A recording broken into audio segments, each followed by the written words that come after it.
So this one, the interview that I signed up that you signed up for here, says that it's for IC only.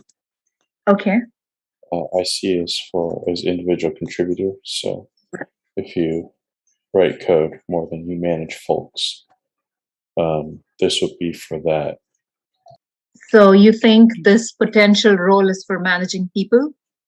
For program manager, I would think so. If you want to do something more related to PM, I would say that the behavioral interview for leadership only would be your best bet. Okay. Otherwise, for IC, um, the the structure would be a little bit different. So Harry, So I it's up mean to you. the the role requirement, wouldn't it wouldn't it mention that you have to manage people, or is it assumed with that title? So this isn't for the Amazon side. This is for IK here. There's two Oh, different topics got for it. mock interviews. There's the Amazon behavioral interview leadership only, and there's the Amazon behavioral interview IC only. IC is individual contributor, and so it's for people who don't contribute or who contribute code and is more technical focused. If you want Understood. to do general PM, I would say signing up for the leadership only behavioral interview would be better. Okay. What So would you up to you. recommend Um, uh, right now? Honestly, you could just reach out to operations, let them know that you signed up for the wrong topic, and then reschedule. But if it's tight, like your interview is coming up very soon, then I would get it over with. After tonight, I might have one more mock interview. So, I mean, I feel like if we can just make the best of what we have now, it will be helpful. Anything will be helpful at this Sure, point if you want to help. Yeah. sure.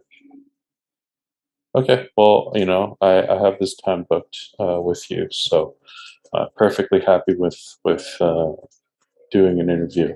But just as a forewarning, some of Got the it. stuff that some of the feedback I'll give you that I have might not be too relevant to you.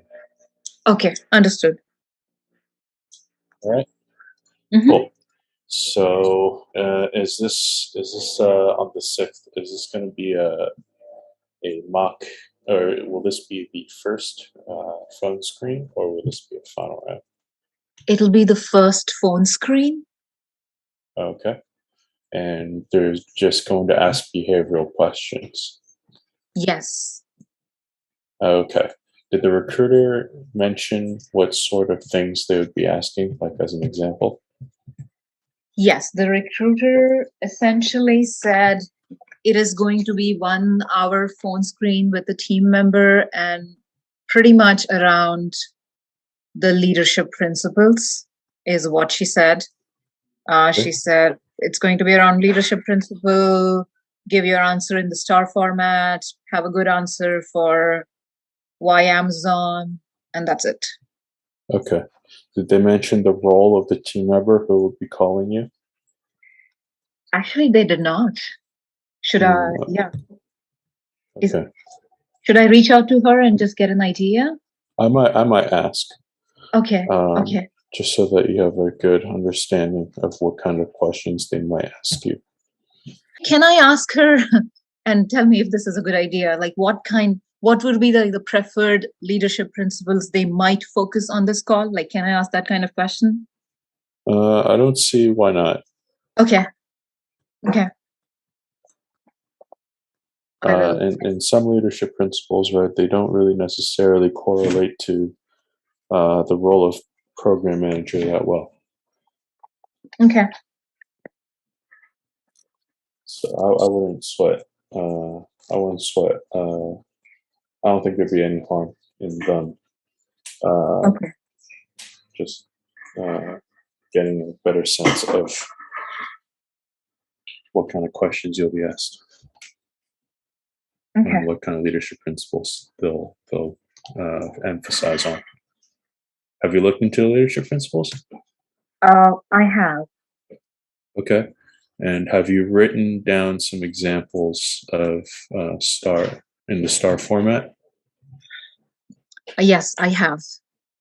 Okay. I want to make the best use of your time here. So if you're okay with it, why don't I just take a quick look at them and see what kind of examples you have, and maybe if we need any tweaking there, we'll just do a quick review, Okay, and I then can do that. afterwards I'll go through an example question Okay, and let you know what the rubric or what a rubric would be for behavioral interview that is focused on tech roles. got it. I can show you, please be warned, it is slightly rough, so you can take a look and I can quickly elaborate of what potentially is in my mind. Is that okay? Sure. Okay. Let me share my screen. Okay, I can see your screen. You can see my screen. So hold on. So I think this is the target. This is where I want to be. This is what I'm targeting for, where I have the list of leadership principles here and then what story resonates where. So I'm trying to put together like a table. Okay. This is, I am close to 28, 30. I have close to like 30 stories in my pocket, but this is a lot. Nice. So I feel like 3 of them are like solid, good selling stories. They make up, like, these are like my must tell stories. Like I have to squeeze them somehow in an interview. Nice. And I think this is where I want to be, where I like make a good elaborate star. This is where I am, where I've not done that yet, but this is where I want to reach. So I have a matrix, a solid filled out matrix, and this is how I have done it with some of my stories, but not all of them. Okay. We can just take a look at a few. We don't have to go through each one. So let me just take a look at this one here. Going through the top 6 bullets first. The top 6 bullets are about me. Like if even if they may not ask, but this is like a quick, tell me about myself. This is about myself. Okay. So we're just going to go through here. Okay, so are you currently working in a finance role? Yes, I'm currently working in the finance role. Yes. Okay. Maybe for the first bullet, you can mention a rough estimate about how many people you work under you. I'm mostly an individual contributor. Informally, I have like a couple of people who work with me, but I don't have like any direct reports. That's just how it is. Okay. Okay. This looks good. Just say for the last bullet, instead of saying what your passions are, maybe leave those out and then let your second or your third sentence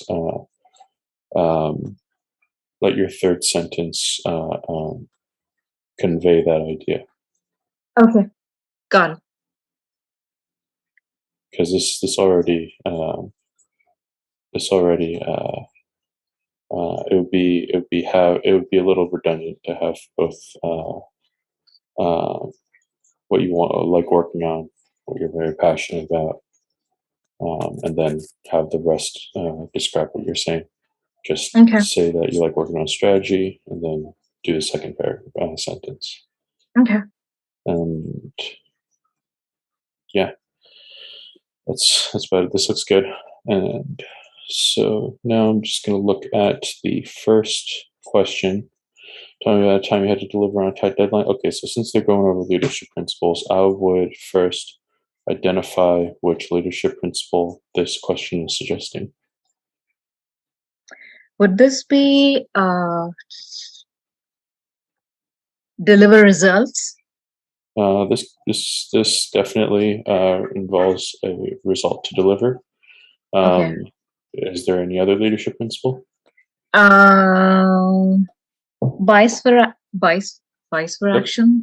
Yep. Okay. So the emphasis here is a tight deadline and being able Yeah. to make decisions quickly, act on Okay. those decisions quickly. So both deliver results works, but vice for action would be more closer to what the interviewer is asking for.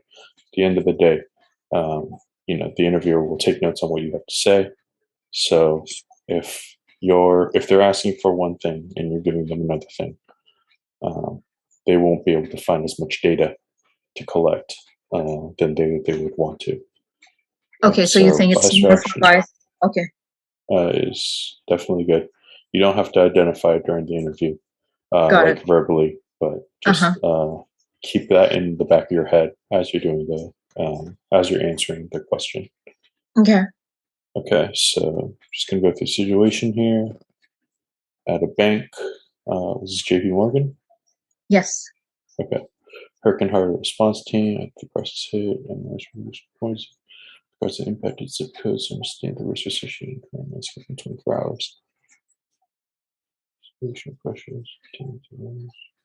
So is the second sentence part of your response? Situation, context. Oh no, sorry. Okay, you can just strike that out. Yeah. Cool. During your tenure at the bank, part of the Hurricane Harvey response team. So instead of saying your tenure, you could just say that you while you were a risk reporting analyst Okay. at JP Morgan. And the situation was not that you were a part of the Hurricane Harvey response team. The situation was that Hurricane Harvey hit. I forgot. Was it Texas? Texas. Yeah. That is Okay. correct. Okay. So you just say like, while I was risk reporting analyst at JP Morgan Chase, I had to respond to Hurricane Harvey and its effects on these several zip codes that were impacted by Hurricane Harvey, something like that. Got it. And then impacted zip codes to understand the risk associated. So in this case, you can highlight what the risk was. This was after the hurricane. Yes. So the risk probably wouldn't be resulting from the hurricane directly. You want to know what the risk was, right? Is it human lives, or is this so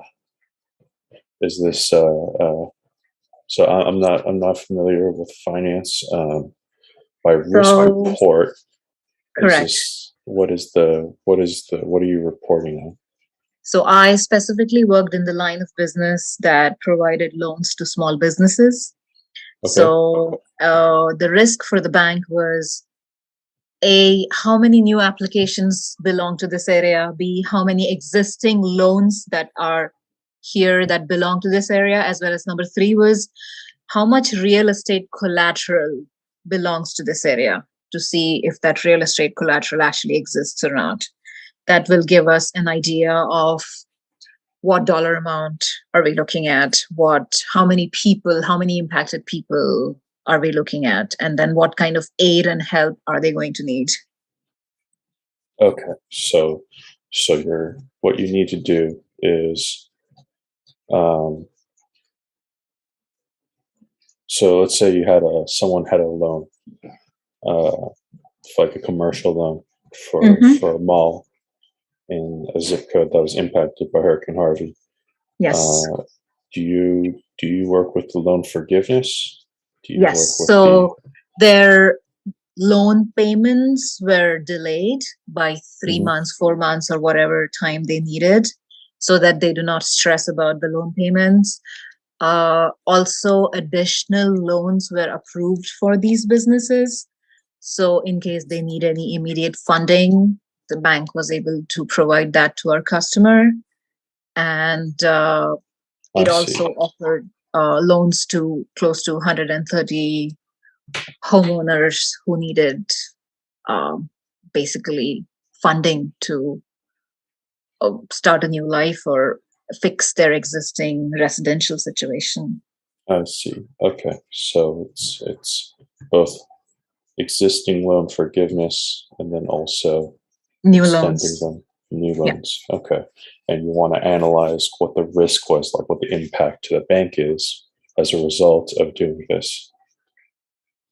Yes. So the first part was just to get the magnitude of the impact. Like, what is it? What is it that we're looking at? Based on what is the magnitude of this impact, then make the decision what is it that bank can offer to these customers. Okay. Okay. So this is more of like you want to service the customer rather than Yes, how absolutely. much you want to limit the impact on the bank. Correct. Yes. No, absolutely. This was like a terrible natural disaster. Like the bank definitely wanted to go out of its way to be of Gotcha. service. Okay. So what was the benefit of the bank as a result of doing this? Uh, Customer satisfaction, Mm-hmm. gaining trust from the customer because Mm-hmm. we are not doing business for that quarter or that year. This is years and years of partnership that we would like to continue with our customer Mm-hmm. uh, beyond this terrible natural disaster situation. So Mm-hmm. uh, it definitely gained some uh, great relationship with our customer. Also, JP Morgan Chase Bank got very good press after this, and it resulted in good public relations. Okay. All right. That's great. So my follow-up question: Are these in your results? I just wrote results like this. Okay.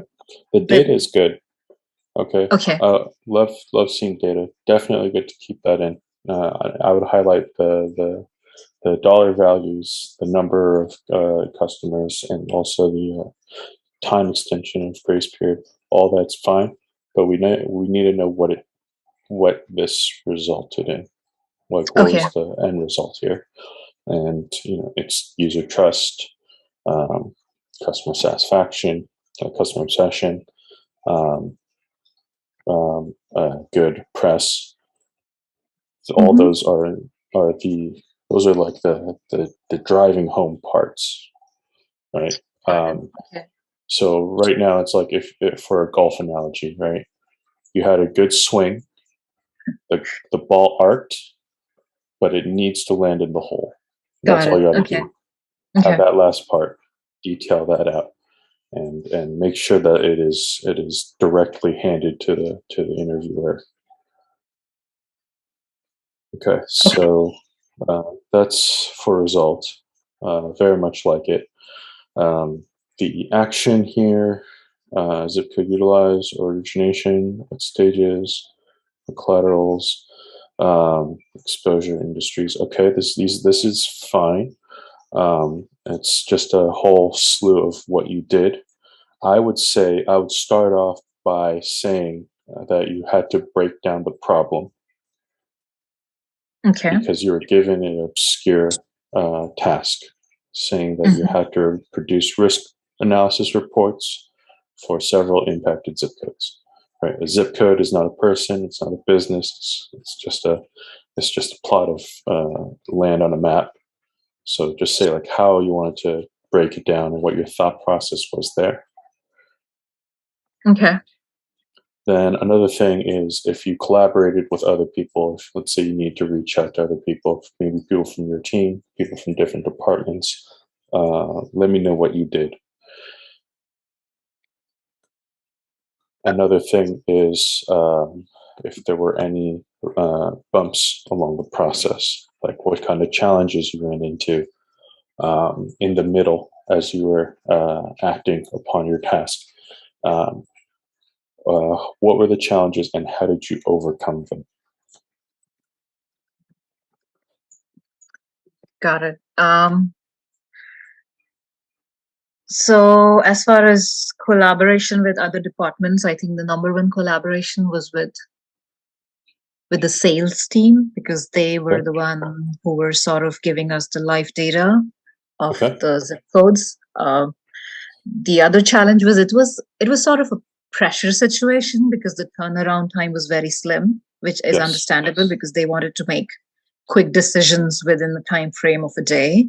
Hmm. So just an overall pressure situation to make sure we are producing the right numbers to constantly check the data. Hmm. And the sales team would basically was throwing numbers, throwing zip codes at us as they were getting it. So it was not like this fixed list of like, hey, here are these 25 zip codes. It was just like, it's 25, now it's 30, now it's 60. Wait, make that 50. So it was this constantly edited data that was coming our way. Um, just so that sort of added to the overall pressure of the situation as far as collaborating with other departments.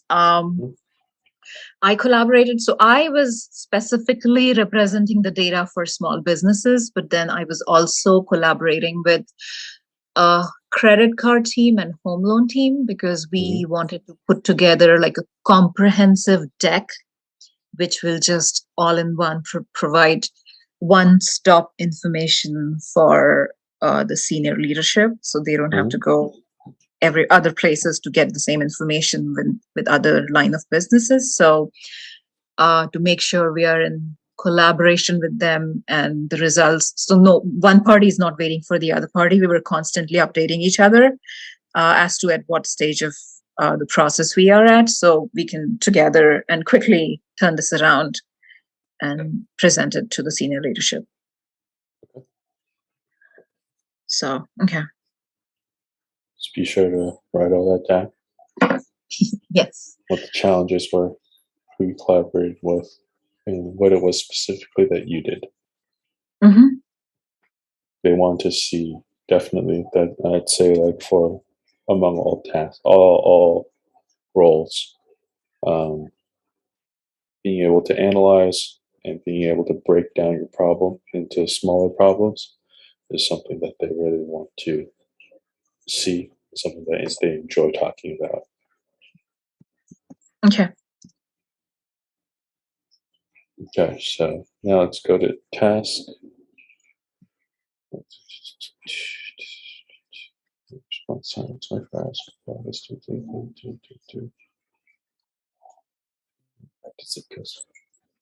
Okay,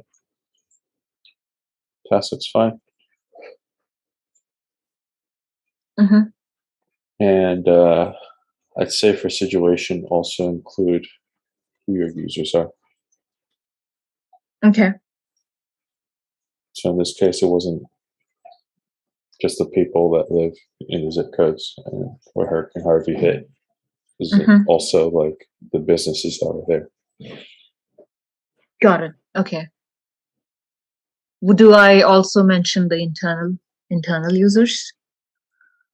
Um, what are internal users in this case? Uh, Basically, the teams that I'm collaborating with, the sales team as well as the senior leadership, like the MDs and the EDs that I'm updating with this information. Oh, okay. So like the people that you work with, Yeah. that could be mentioned as well if it's significant. So the question was something that you had to do. So it might not be necessary to include all that. But if this was something that you had to deliver to collaborate with other people on, then it would be something that's worth putting in. Okay. Just be sure to provide enough context so that the interviewer understands and the impact of uh, of what you're doing. Okay. So context, provide context to the action so that it seems like what you do is more impactful. Okay. If you just went into the action, or if you just had a little bit of context, then the action might not seem as significant. Got it. Okay. Okay. Okay. Beyond that, yeah, this looks good. Cool. And let's move on to the next one here. Okay. Let's see. Hold on. Fell behind or missed a deadline on a project. How do you respond? Okay, so like before, once again, what's the leadership principle here? Huh. Is it again bias for action? Well, if you fell behind or missed a deadline, then it'd be inaction. Okay. That's true. Ownership? Ownership, huh? What about this makes you think ownership? Just look at the question here. Don't look at the answer. Fell behind, missed the deadline.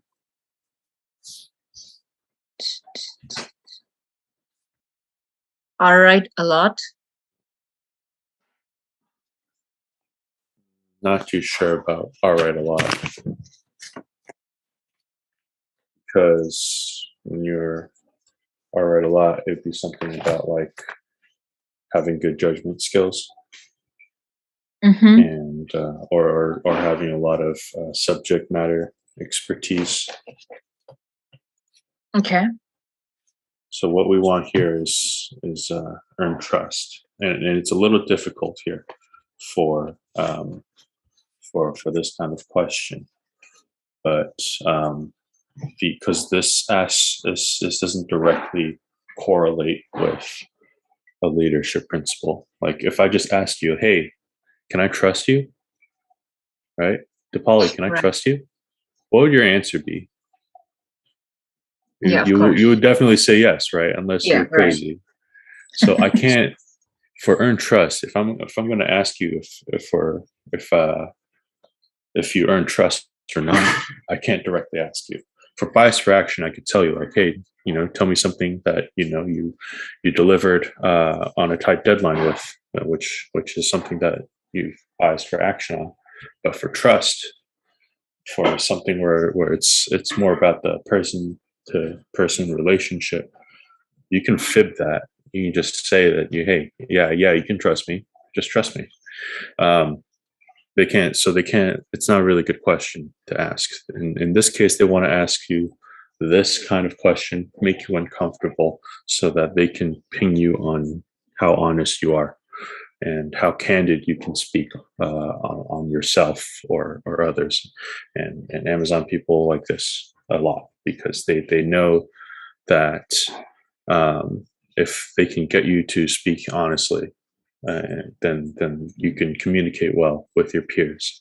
And if you communicate well with your peers, then you can work better as a team. So this is for earn trust. If it's anything that involves you speaking about things that maybe don't make you portray you in the best light, then most likely it's earned trust. Or something that might portray your peers in not the best light, that's also earned trust. Okay. The example, I have a better example, but I do not have it written. Do you want me to narrate it to you? Sure. In response to this answer. Okay. Just verbally is fine. Sorry. I'm sorry. Just verbally. It's fine. You don't have to. Oh, verbally is fine. Down. Cool. All right. So as I have mentioned earlier, I currently work for a university, and one of my responsibility there is to manage federal funding. For federal funding, we have research awards that are received by my customers, which are the faculty at the university. And my responsibility is to manage the accounts, the federal accounts for for these awards. This particular incident happened on, and I know this date because this federal funding is very, very time sensitive. So you can receive an award of $500,000 for 3 years to do a specific research. If you think you cannot do this in 3 years period, you have to file a formal request of extension, and the federal agency, in this case, National Science Foundation, will extend your award by 1 year. What happened in this particular case was this award was expiring on 31st of July. It was a Friday. That award was expiring, and it somehow fell out of my radar. Well, it was my bad. It was a mistake. It fell off my radar to alert this specific professor, who should also have this information. But again, I take full responsibility to alert this specific professor that his award of $500,000 actually had a balance of $100,000 that he had not spent. And all this funding was going to expire on 31st of July. In order to file an extension, you have to contact the agencies 45 days in advance. And clearly, it was 31st of July, and that award was expiring at the end of that day. It was a terrible mistake at my part, and I was petrified that $100,000 will be lost because I mean, I could not. I lost track of it, or it basically dropped off my radar. As it happens, this was summertime, and because university, it's a very seasonal cycle. Generally, all these professors are out doing research. They are out on the field. Nobody's available. I was not able to reach out to the professor to let him know, to alert him of the situation. My next best option was I scanned through all the award documents to find every possible 1-800 number, every possible website where I could file a ticket. And I also managed to get hold of the program officer in National Science Foundation and tried to call him, did not get him on phone, wrote him this big email saying there was an accounting issue that sort of misinformed the professor about the available funding and the end date of this award. It's a question of $100,000. What can I do to extend this award? My customer, who is the professor, is not at fault here. It is the accounting department. It is our area. It is our responsibility that has caused this big issue. So I basically used every avenue and every channel to let the agencies know before. I know we were supposed to file it before 45 days. That did not happen. Unfortunately, it was basically a matter of few hours because Friday, that was the last, I think it was 29th. Yeah, 29th of July, 31st was the weekend. So by the time I came back on Monday, the award would have expired. The funds would have just gone. So I basically attempted every single avenue to make sure the money is saved. I happened to have the cell phone of this professor and left a message to him with regards to this issue. And he luckily contacted me at the end of the day, he was not happy. He was not happy with me, and he was fairly panicked about losing, because you have to understand, they go through a very, very difficult competitive process to secure this kind of funding. It's not easy money for them. And for them to lose 1/5 of the portion of this funding was very, very unfortunate. The potential of losing 1/5 of this funding would have been very unfortunate. He was not too pleased with me, but he understood the situation. I also requested him to basically email the program officer and contact the program officer and repeat the narrative that I am repeating, so that if somebody goes out and check the dates, at least we were within the award period to request for the extension and did not come after the fact that the award had expired. The good news was, come August 1st, I received an email communication from the program officer. The award had been extended for a year. So that made me take a breath of relief. We did not lose the $100,000. And then going forward, I made a Tableau report alert, which would start reminding me twice a month of all the upcoming awards that are going to expire in next 6 months, as well as what is the balance on these awards. So if it is anything under $5,000, I can leave it alone. But if there is a substantial balance left on these awards and they are expiring in next 6 months, I will have enough report and enough pinging on my end so that going forward, this kind of issue does not recur. We do not leave any federal funding money on the table. That's Okay. it. Okay. This might be a silly question to ask, but why is there a deadline? Oh, the deadline, because Harry, whenever they, so when when any federal agency approves your research funding and you get money, think of it as like a dated gift card. Like you have an exact period of performance. By the end of it, you need to produce results. So say you are saying, I need $500,000 to study ferns at Amazon, the rainforest. And then at the end of it, I will share my research paper with the agency. And for that, you are given 3 years. So it definitely is very deadline driven. You cannot say I will do this for the rest of my life. No, it is very deadline driven. I see. Okay. And then is there any chance that the funding can pool over to the next round? So it can be extended 2 times, 1 year and 1 year. After that, it just goes back to the state. Nobody gets that money. It's just gone. I see. Yeah. How many people can enjoy these funds? Wow. Typically, how many rough estimate? How many people can get access to this kind of funding? Is that your question? Yes.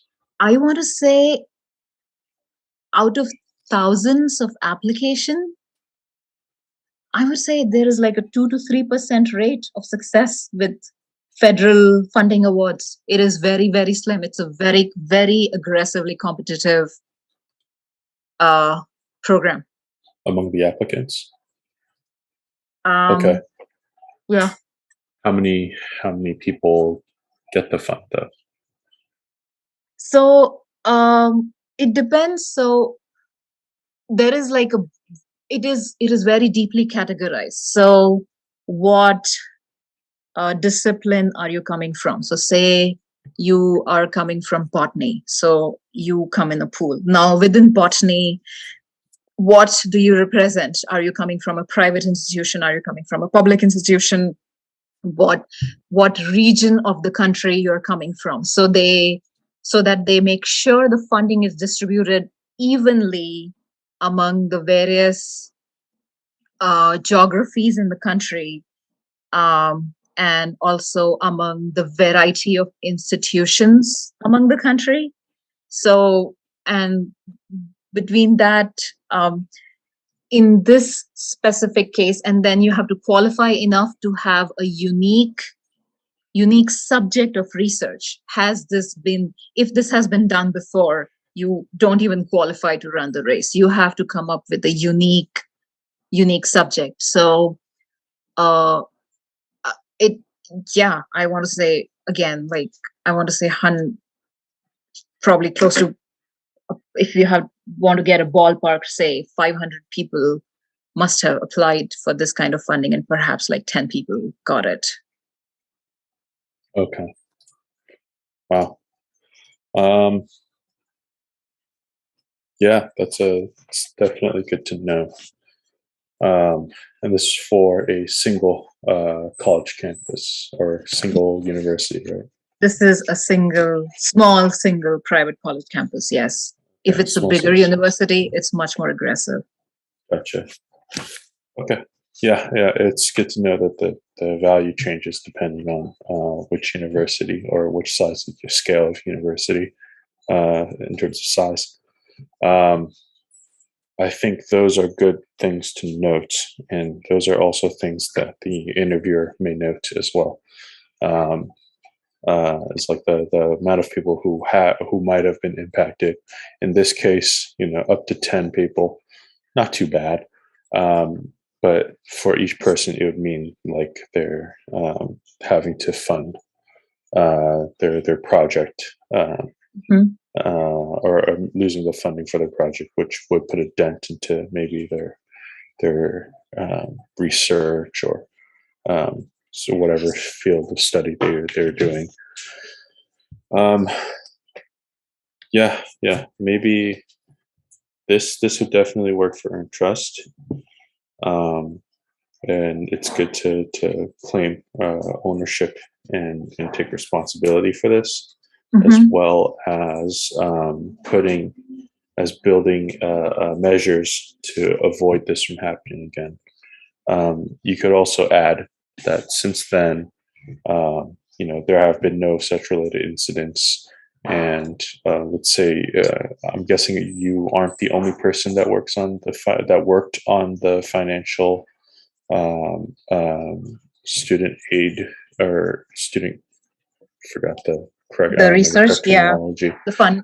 Okay, you aren't the only person that works on I this, correct? am, no, I am almost from the finance side of things. I am the keeper of things. It's me.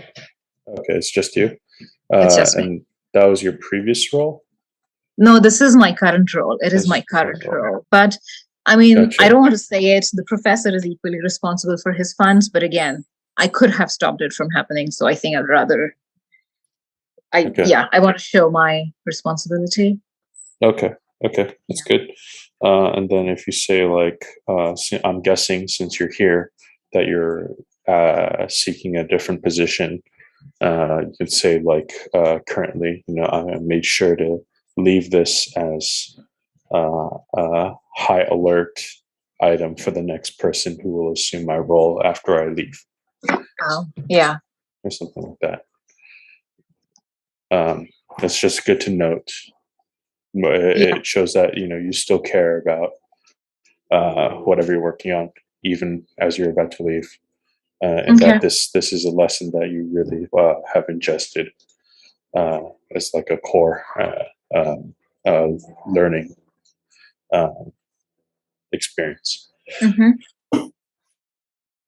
Cool. Is was my overall narration okay? Am I going in the right direction?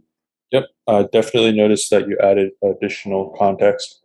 I definitely noticed also that you described um, who the impacted parties are and who you have worked with.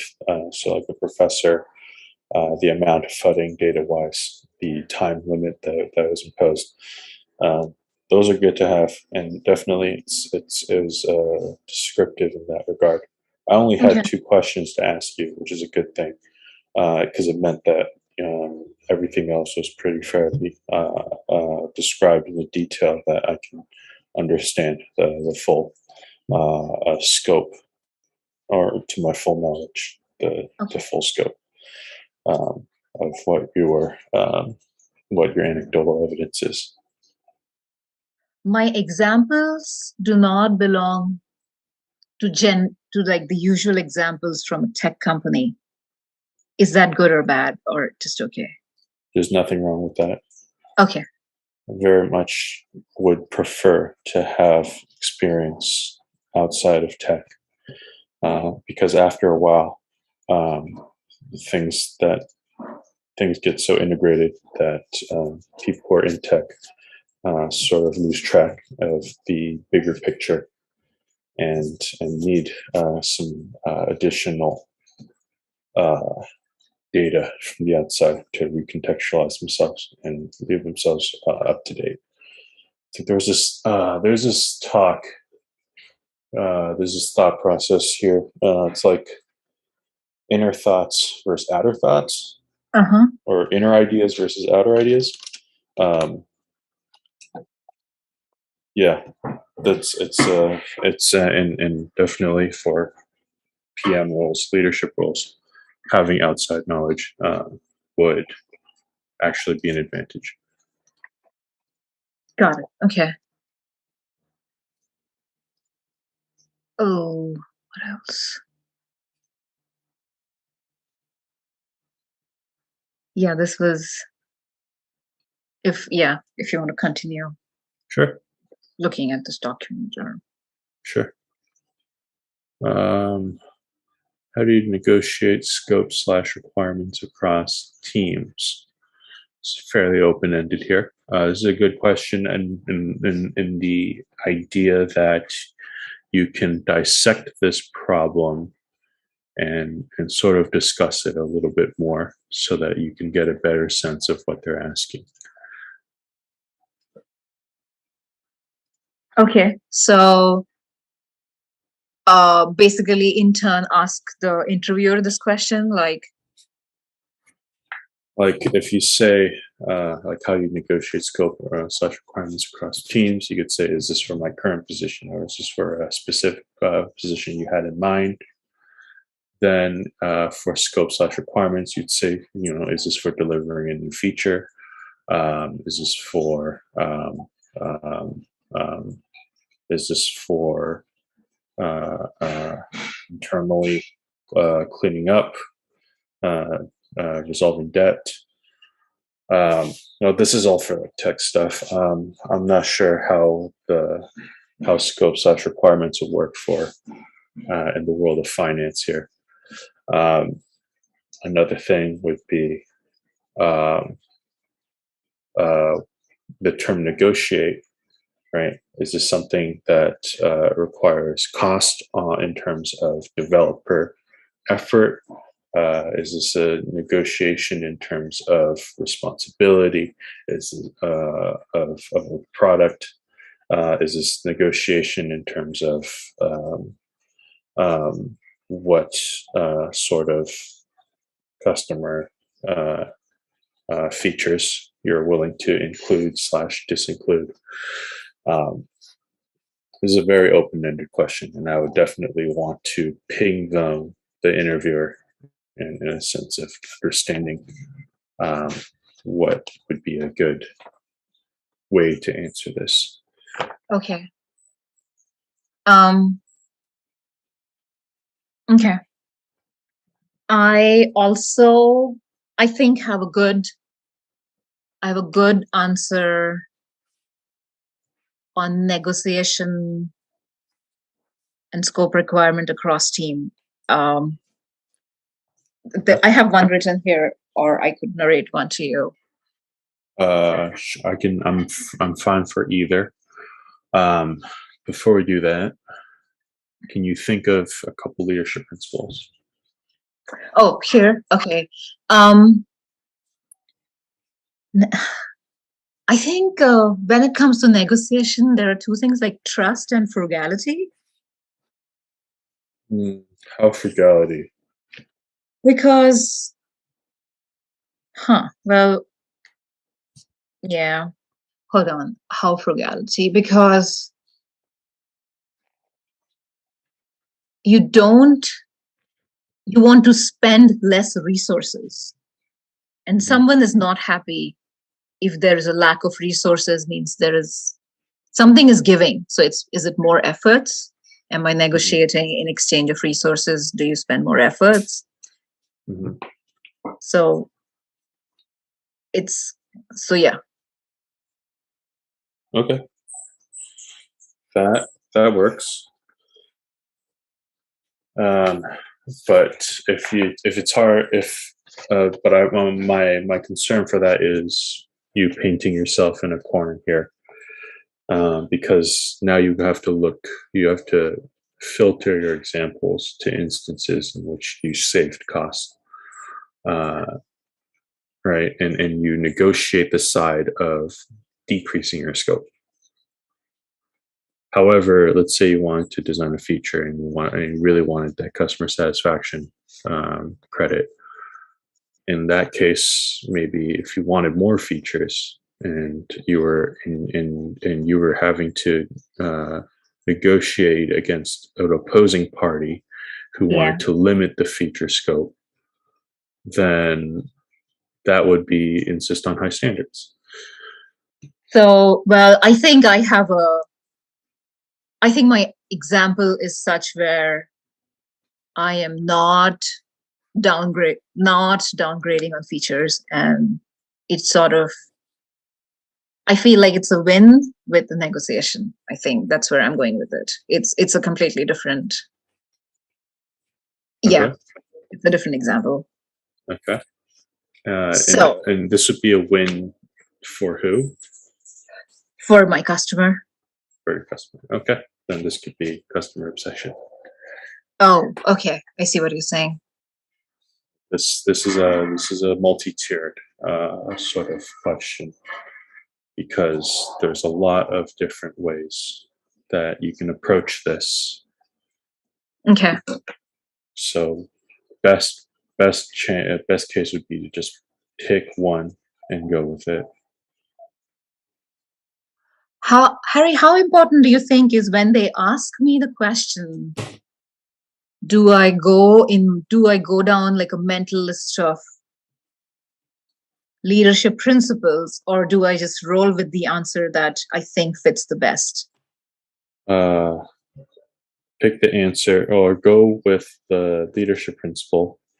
Then after you find the leadership principle, think about which example would fit that leadership principle.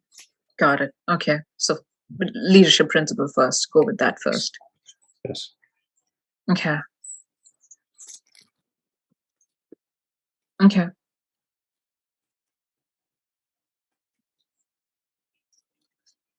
Got it. Okay. Okay. Cool. Is this the example that you wanted to under brainstorm? Is that the example that you want to answer this question with? No, actually, I think I have a better example that I would like to narrate. Okay. Is it verbally narrated? Yes. Is that okay? Sure. Let's hear it. Cool. So as like I mentioned, currently I am responsible for the federal funds that are received from the government to the college for federal awards. One of the Something to know about federal funding is any institution that receives the federal award. So, for instance, you are a professor and you have received $100,000 to conduct a certain research. It is mandatory for whatever institution that is hosting you, where you're working, that institution gets an indirect cost cut on that award. So I am currently working at Colgate University. You are a professor here. You receive $100,000. My current indirect cost rate is 35%. So the university gets $35,000 out of your $100,000.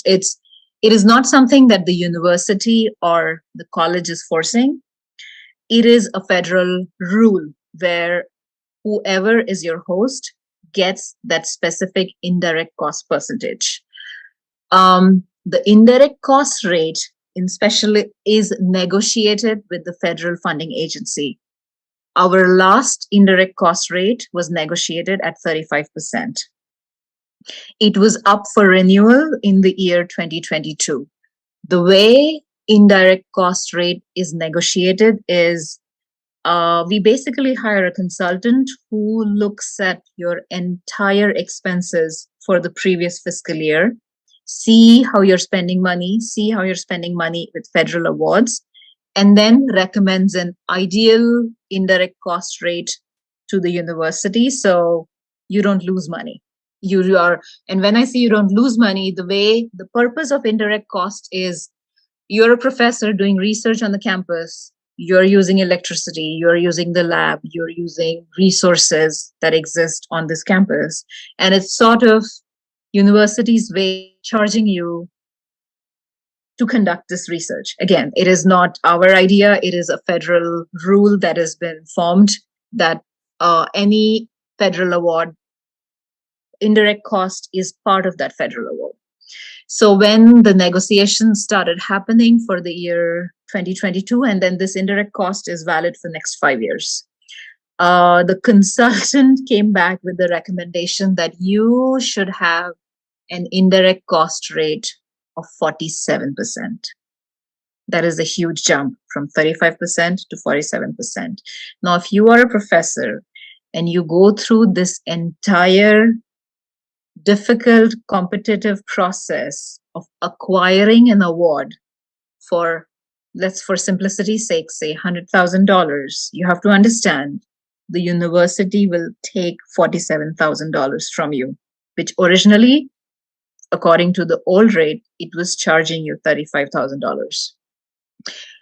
There was a huge uproar in our faculty community when they found out the new indirect cost rate that potentially has been proposed to be 47%. Me being the primary server of the faculty community, I serve, they are my customers, I felt terrible. I thought, these people are serving sciences, these people are doing the research, these people should not be paying such a high rate. I completely understand this number is coming after calculations that have been done against the expenses of the university. I was also working with my manager, who's the Associate VP of Finance, who was absolutely in favor of raising the indirect cost rate. And then I was also working with the professors who were absolutely not in favor of raising the indirect cost rate. And I was trying to convince my boss that we are not in the business of research awards. We are in the business, well, not really in the business, we are a nonprofit institution. But the fact is, our institution exists because we are providing education to the students. They are the ultimate primary customers of this institution. And then it is the professors who make this possible. Any research that they conduct, they are mostly required to hire students in that research, because research is not just a standalone research, but while they are in an educational institute, the students also, it is part of their educational experience to participate in these research and learn more things that they have come here to learn about. So, but it just so very interestingly happened that the associate VP, my boss, she just started in this position. So now there was also sort of a power play in place where she saw this as her first move on campus, where she was very hesitant to come in and just directly compromise. She was like, well, one rate has been proposed and I instantly go down more than 10%. She was like, at least give me 38%, because there has to be some rate hike in this indirect cost portion of a federal award. Again, I spoke with the faculty and they were not having it. They were extremely upset about this. They almost indicated that we are being penalized to seek research awards that we would like to conduct. And truly that is not the case, because the fact is they don't truly receive any additional incentive when they are receiving these awards, apart from honestly the more work they take on. So there is no incentive waiting on the other side for them to request for these awards, to work on these awards, apart from, of course, their fruitful research that they find more new findings about. So I did a couple of things. One, I put together some research documents to see what other universities are doing. I happen to be a part of a lot of listservs, because that is a very common thing to do in higher education. Like colleges are mostly, we lack resources. It's just a common theme among all higher ed institutions. So what we lack in resources, we make up in collaborations. It's like a very highly collaborative society. You would never see this in the corporate world where one corp is talking to another corp. But in higher education, it's very common to share information, to share knowledge, to share resources. So I reached out to these listservs to get an idea what is the indirect cost rate at their end. So I was able to put together a list of close to 50 colleges and see what is the indirect cost rate. And the average rate came out to be 42%, which was significantly higher than what we are charging. So I wanted to show this to my faculty community to make them understand that even if we stick to our original rate, they need to understand that the institution will be going down from a significantly standard rate to accommodate their requirements. At the same time, when I showed this to my manager, she was like, of course, we cannot go down significantly in such a percentage. The other thing that I also did was I also looked at colleges that are more of our scale, because the 50 colleges, a lot of them were private institutions, public institutions, a lot of students, less students. It was just essentially a study of indirect cost rate. But then the second thing that I did was looked at, there is something called New York 6. So these are like 6 small liberal art colleges that collaborate together and have like similar number of students, similar number of professor capacity. So that also gives you like a better handle on if you're looking at a similar size institution to see what is the average rate going there. And again, when I looked at their indirect cost rate, their average came out to be close to 39%. Again, we are at 35%, remember. So we are much, much lower at this point. And that, again, I provided that information to the faculty community to help them understand that 35 is a very, very low percent.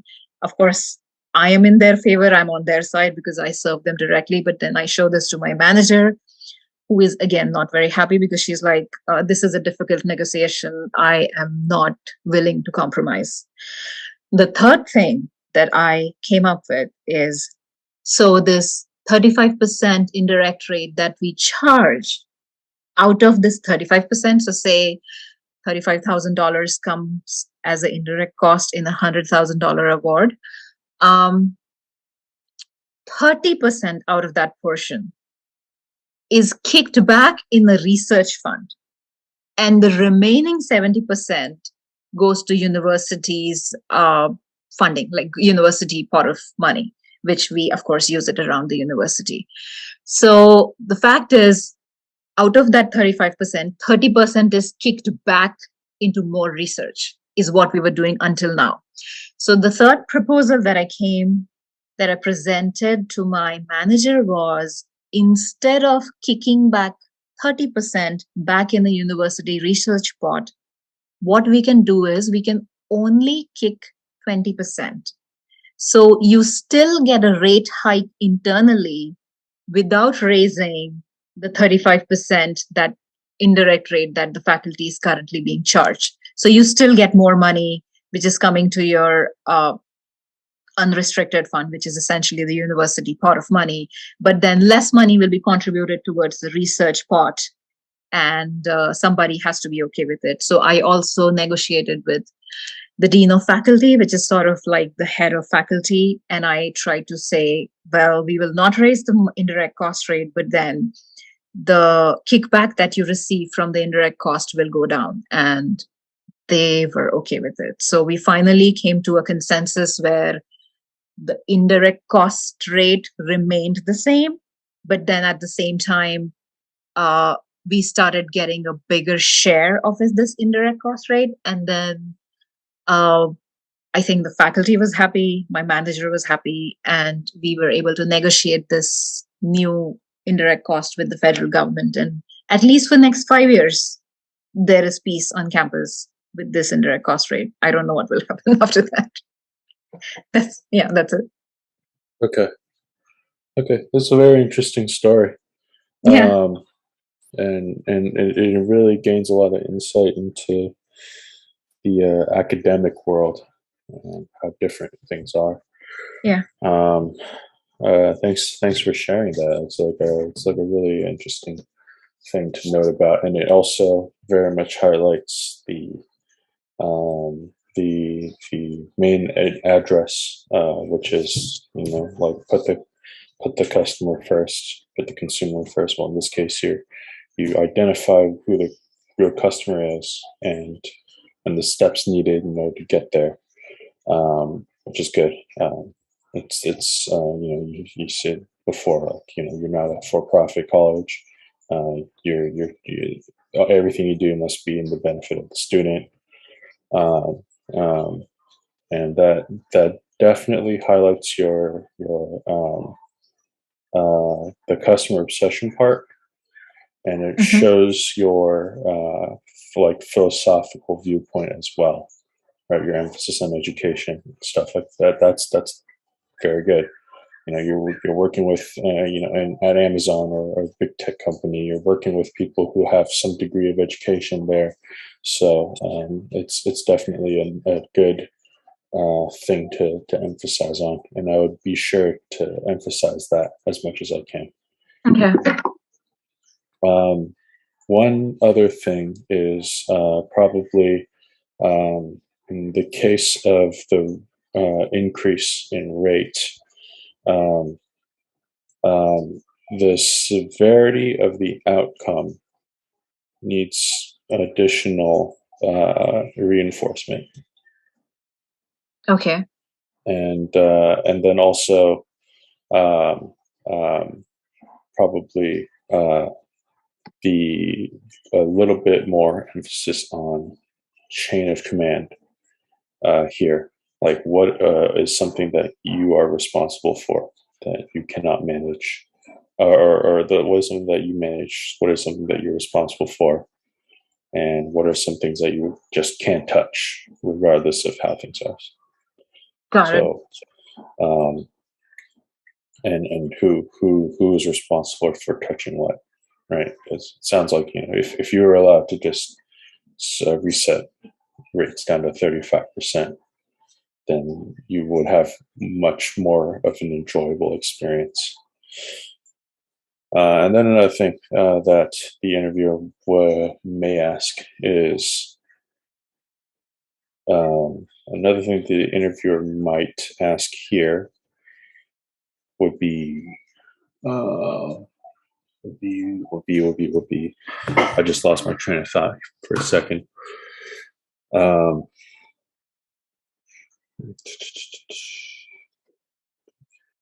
it's just a lot of moving pieces here to that are good. Um, it might ask like how long the entire negotiation Oh, took, yeah. Mm-hmm. length of time, and they might also ask what were the other people's viewpoints. Yeah, that's what I was looking for. What were the other people so the people who are controlling the rate increase, uh, Colgate University administrations, maybe a dean. What were their thoughts on it? I'm Okay. not too sure about the entire scope of finance within academia, but um, definitely part of negotiation is understanding what the other person's thinking, and then also being able to reach a compromise to accommodate their thoughts. That's a very broad, general way of describing negotiation, but it's definitely something that they will ask for, uh, to know if you know what they were thinking. Okay.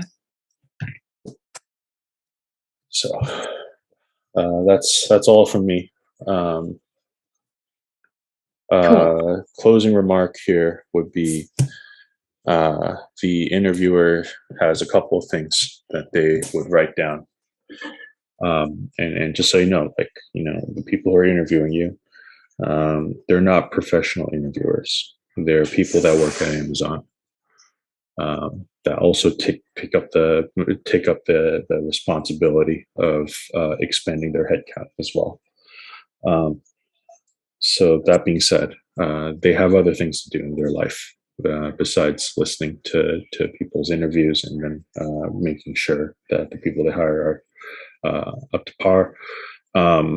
So they might not be able to remember all the details. Their only source of reliable information would probably come from their notes. So their notes would be a question, like what question they asked. They would also put down the response, So what the interview candidate, how they responded to the answer. And then after the interview is over, they would go back to the question they asked, go back to the response, and they'd add an analysis section. So like what this person exhibited, what are their strengths, what are their weaknesses, do I support hire or not, any red flags, so on and so forth. So that's the majority of what they have, right? The question, response, and analysis. So obviously their analysis is heavily dependent on their response that they write down. And after that, all three of those items get sent to a hiring committee who compiles a list of all the people that you talk to and takes their notes, reads through them, and says, hey, I think this person should get an offer, or hey, I think this person isn't ready yet. So in the long story short, what I'm trying to say here is that the interviewer the only control that the interviewer has in whether or not you as the candidate gets the offer or not is how well they write, how well they take notes of you. And that's the one thing they can control. The rest is just up to the hiring committee, the budget, up to how well the interviewer wrote the notes and what the note analysis is. Sometimes, depending on your interviewer, you might get someone who writes very sparse notes and says, I support hire, but then they would read it and they say, why? And then they would throw that away, right? In this case, even though you had a really good example, you had a really good candidate, just by having a bad interviewer or an interviewer that didn't write any notes, the hiring committee might not see you as strong of a candidate as you really are. So the only thing you can control, once again, are how well the interviewer takes notes. In order to service that the best and hedge your efforts the best, the way you should portray your information should be such that it's easy to take notes with. Okay. So that's the one thing I have to say. And most people, when they do an interview, they might not worry about that. They don't worry about that. They only focus on answering the questions to the best of their ability. I would think that the best ability that you would answer the question correlates to the best way that they would receive the information. And that would translate to the best ability of you answering the question. So make sure that they're digestible, make sure that they're easy to follow. If you're not sure that it is easy to follow or not, write them down yourself, or take a recording of yourself saying it. Then the next day, listen to that recording, try to take notes of it, pretend that you're the interviewer of your own self. And if the notes that you wrote down as a result of you saying your story are coherent, then it means you're at a good spot. If you feel like they need more work, then readdress the verbal part. Got it. All right. Okay. Yeah, that's all I have for you. Do you have any questions?